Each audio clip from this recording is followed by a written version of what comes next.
Good morning, comic book fans. Welcome back to Comics in 5 Minutes. I am your ever-loving host, Shorty. This is one of maybe two reviews today, depending how it goes. But like I said in the new comic book video, yesterday, there's so much cool new stuff out this week. I did two yesterday. I'm going to carry on today with another DC Universe one, because there's a lot of the Infinite Frontier stuff coming out. Batman Urban Legends, which is definitely a Batman comic book, even though the stories aren't actually about Batman. I like the idea of the Urban Legends thing. It's dealing with other characters within his world, people who have interacted with him or just exist in Gotham. And it doesn't necessarily have to be about Batman. A lot of it could just be to shadow cast on things. Unfortunately, they do make it just a little bit too much about Batman. I mean, it's hard to do, a story about Jason Todd, about, say, Tony Todd there, because I picked up Candyman recently, about Jason Todd without mentioning Batman. Like, pretty much impossible, in fact. They keep it to a minimum in his story, which is the first of them, by the way, by Zdarsky, which is the one that actually intrigued me more than the others. And I found myself thoroughly enjoying it. Zdarsky is a good writer. He does good street level stuff, as we've been proven with his Daredevil run. And I think the fact that in this particular case, it's dealing with the fact that Jason Todd doesn't really have any support. He has recently done something which apparently Batman will never forgive him for, something else that happened in the A-Day event thing in Infinite Frontier, which I've still not read. But it's left him on a limb, and if anything, being on his own in a terrible situation is kind of making it worse for him, and is dragging him further away from the light. And the particular ending of this comic sets up quite nicely for hopefully will be an interesting look into the character of Jason Todd. And there's some moments of warmth in there. There's some callbacks to other stuff that's going on within the Batman universe, and it looks pretty cool too. I actually don't know the names of the artists. I didn't really pay much attention to them. To be honest, I really pay attention to most of the people who are writing these things. I just picked them up and read it because it looked cool. Second one is Harley and Ivy, which I think's going to carry on with the Batman and Harley Quinn specific comic book. But this one does more than any of the others feel like just setup. It deals with some kind of a mixture of preamble and flashback, maybe foreshadowing, but it just feels more like chapter.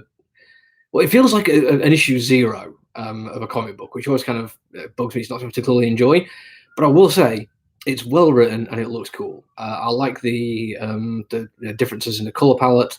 I like that they have a more traditional comic book style for the flashback stuff, where it's dealing with happier times, but it's more of the dark and grimy, more contemporary page layouts and uses of shadow and negative space for the modern stuff. And it's also weirdly hopeful. What it does feel like, probably more than anything else, like ignoring artwork and form and writing, it feels like DC Comics trying to correct a mistake.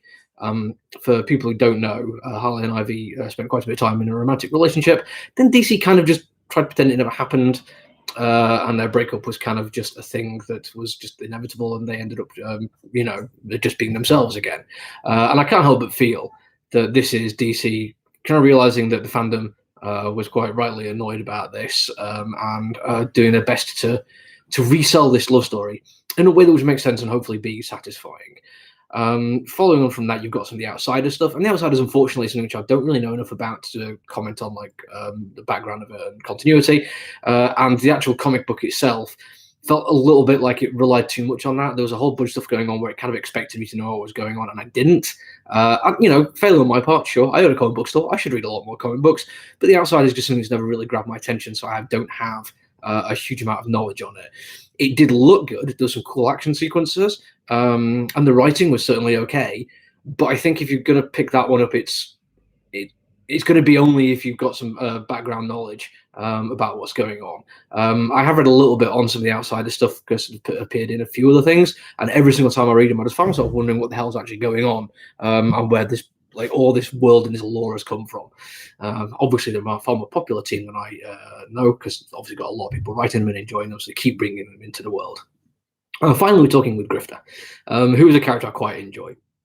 My biggest criticism for this one, though, and it is a criticism, it certainly is, but it feels like this is the one of the stories in this anthology which doesn't fit.